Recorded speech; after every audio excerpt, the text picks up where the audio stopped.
मैं डॉक्टर प्रमोद मिश्रा और एक नए औषधीय पौधे के साथ में, इसका नाम है शंखपुष्पी। तो आइए इसके बारे में विस्तृत वर्णन करते हैं, इसका क्या गुण है, क्या उपयोग।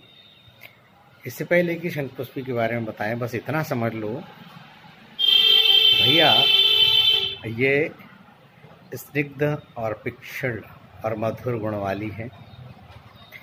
इसका शीत वीर्य है, मधुर विपाक है और रस तिक्त है और प्रभाव से ये मैद्य है। ये शंखपुष्पी है और शंखपुष्पी सुबह जब मैं उखाड़ के लाया था तो इसके पुष्प बहुत ही खिले हुए थे। अभी थोड़े से मुरझा गए, लेकिन मैं दिखाना चाहता हूँ सफ़ेद बिल्कुल शंख पुष्प जैसे। ये देखिए मुरझा गए हैं, बट ये बिल्कुल खिले खिले से थे। और ये इसकी लगभग 4 से 12 इंच लंबी ये टहनियाँ इसकी जड़ से निकली हुई थी। सबसे ख़ास बात ये इतनी मोटी जड़ है और जड़ से ही ये इसकी शाखाएं निकली हुई होती हैं और बहुवर्षीय ये प्लांट पड़ा रहता है ज़मीन में इसकी जड़ें। और नेक्स्ट ईयर फिर यही आकर के आपके अप्रैल और मई में बड़ी खूबसूरत शंखपुष्पी दिखाई देती है। और इसकी जड़ देखिए कितनी मोटी है। एक दूसरा पौधा लेते हैं, ये धुल के रखी हुई है।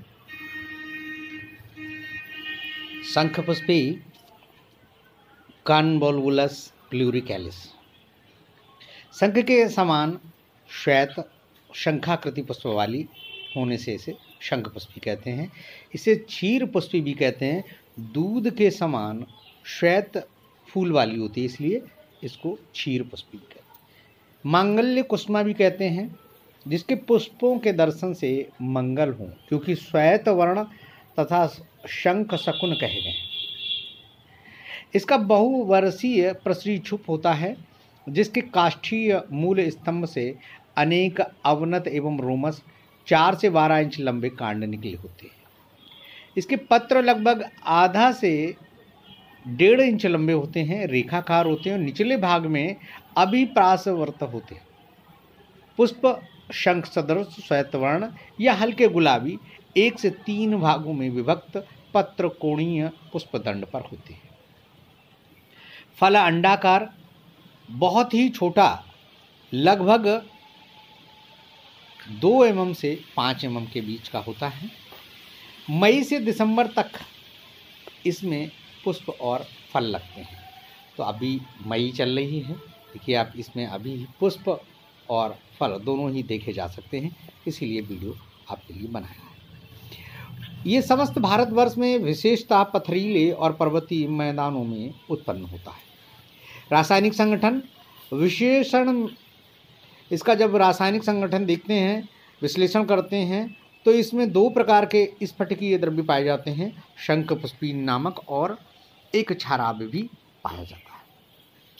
गुण में जैसा मैं पहले बता चुका हूँ, स्निग्ध और पिक्षल, रस इसका तिक्त होता है, विपाक मधुर होता है, शीत वीर्य और प्रभाव से ये मैद्य है।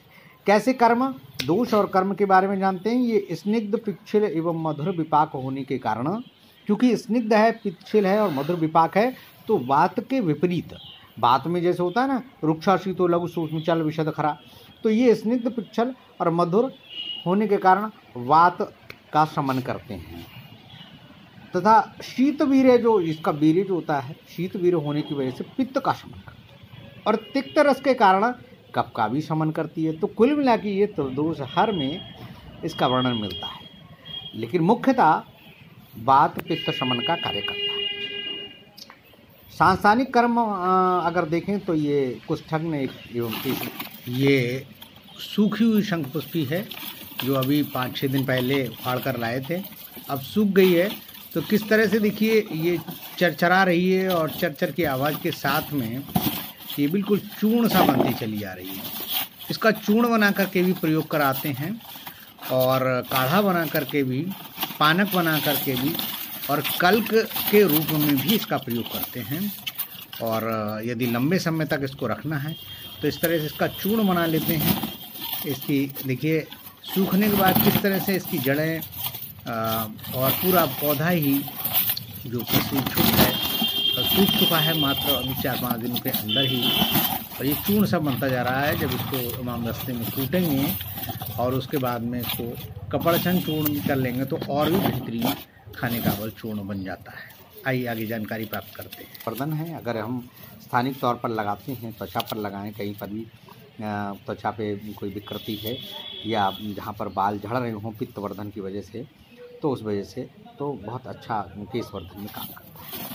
आभ्यंतर नाड़ी संस्थान की बात करें, ये मेद्य है, मस्तिष्क और नाड़ियों के लिए बलप्रद, मस्तिष्क का शामक एवं निद्राजन।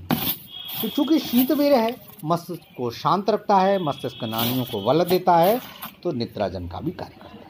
पाचन संस्थान में तिक्त होने की वजह से ये दीपन और पाचन तथा पिच्छिल एवं मधुर विपाक होने से अनुलोमन। रक्तवय संस्थान की बात करें, ये हृदय के लिए बल्य एवं शीतवीर्य होने से रक्त स्तंभन है, रक्तगत वात का शामक होने से रक्तभार को कम करती है। श्वसन संस्थान की बात करते हैं, तिक्त एवं स्निग्ध होने से कफ निस्सारक और इसके कारण स्वर ठीक करती है, गले को ठीक करती है। मूत्रवय संस्थान में शीतवीर्य होने से मूत्र विरेचनीय है, मूत्र को खुल करके लाती है, और प्रजनन संस्थान में स्निग्ध पिच्छिल गुण एवं मधुर विपाक होने की वजह से ये वृस्य है, प्रजा स्थापन है। वीर्य के जो गुण होते हैं, स्निग्ध होता है, पिच्छिल होता है, मधुर विपाक, तो सर्वदा सर्वभावानां सामान्यम वृद्धि कारणम, शंख पुष्पी का जो स्निग्ध गुण है, पिच्छिल गुण है और मधुर विपाक वृस्य और प्रजा स्थापन में काम करता है। त्वचा में तिक्त एवं पित्त शामक होने से कुष्ठग्न है, चर्म विकारों में लाभकर है। तापक्रम में शीतवीर्य होने से ये दाह एवं दाह प्रधान ज्वर को शांत करता है, पित्त ज्वर में बहुत अच्छा काम करता है, वात ज्वर में, पित्त ज्वर में। इससे शरीर एवं मन के दोषों की शांति, धातुओं की वृद्धि एवं मलों का संशोधन होता है। अतः ये रसायन और बल्य में भी आता है, ये रसायन और बल्य में भी आता है। त्रिदोषज विकारों में विशेषतः वातपैत्तिक विकारों में इसका प्रयोग किया जाता है। सांसानिक प्रयोग यदि हम बात करें, चर्म रोगों में इसका लेप किया जाता है तथा केश वृद्धि के लिए इससे सिद्ध तेल का प्रयोग करते हैं। आभ्यंतर नाड़ी संस्थान में मेद्य होने के कारण इसे मस्तिष्क दौर्बल्य एवं तज्जनित रोगों में प्रयोग करते हैं। उन्माद, अपस्मार, अनिद्रा एवं भ्रम रोगों में इसका प्रयोग बहुलता से होता है। शामक प्रभाव के कारण उन्माद एवं उग्रावस्था में देने से उसकी तीव्रता शांत हो जाती है और धीरे धीरे विकार शांत हो जाता है। अनिद्रा में भी बहुत अच्छा लाभ मिलता है। दीपन पाचन होने से पाचन संस्थान में, वात शामक होने से उदर के अनाह, गुल्म, अर्श आदि वात प्रधान विकारों में लाभ करे। ये अनुलोमन भी है, जिससे अंतर्गत विष बाहर निकलता है और विबंध दूर होता है। रक्तवय संस्थान में हृदय होने से हृदय रोगों में प्रयोग किया जाता है। रक्त स्तंभन से रक्त पित्त में लाभ करती है। ये रक्त वमन अर्थात हिमेटिमेसिस के लिए बहुत ही अद्भुत औषधि है। रक्त भाराधिक्य में भी ये बहुत ही उपयोगी पाया गया है। श्वसन संस्थान में कफ निस्सारक एवं स्वर्य होने से वातपैत्तिक कास एवं स्वर भेद में प्रयुक्त होता है। वातपैत्तिक कास में बहुत ही अच्छा, क्योंकि इसका जो स्निग्ध और जो पिच्छिल गुण है वो वात श्लेष्मिक कास में बड़ा लाभकारी है। मूत्रवय संस्थान में मूत्रल होने के कारण मूत्रकृक्ष, पूयमेह आदि विकारों में दी जाती है। प्रजनन संस्थान में वृस्य होने के कारण ये शुक्र दौर्बल्य एवं अन्य शुक्र दोषों में लाभकर है। गर्भाशय दौर्बल्य के कारण जिनको गर्भ धारण नहीं होता है या गर्भ नष्ट हो जाता है, उनके लिए सर्वोत्तम औषधि मानी गई है। त्वचा में कुष्ठग्न होने से कुष्ठ तथा अन्य रक्त विकारों में लाभकर होती है। फिरंग में भी इसका प्रयोग करते हैं। तापक्रम, दाह प्रशमन एवं ज्वरग्न होने के कारण ये दाह एवं दाह प्रधान युक्त ज्वर में प्रयुक्त होती है। विशेषतः त्रिदोष ज्वर में जब अनिद्रा, प्रलाप आदि उपद्रव हों। गर्मियों में दाह की शांति के लिए लोग इसका पानक बनाकर पीते हैं। पानक शाम को भिगो दिया और सुबह में उसका पानी पी लिया। सात्विकरण में सामान्य दौर्बल्य एवं बल वृद्धि एवं रसायन कर्म के लिए इसका सेवन करते हैं। प्रयोज्य अंग में देखते हैं, पंचांग का प्रयोग करते हैं। इसका कल्क 10 ग्राम मात्रा में लेते हैं। सुबह शाम तक प्रयोग कर सकते हैं। इसका प्रयोग विशेषतः कल के अपानक के रूप में करते हैं। और विशिष्ट योग की बात करें शंखपुष्पी पानक मेध्य कषाय। तो ये मित्रों शंखपुष्पी के बारे में आपको बताया, बहुत ही बेहतरीन मेडिसिन।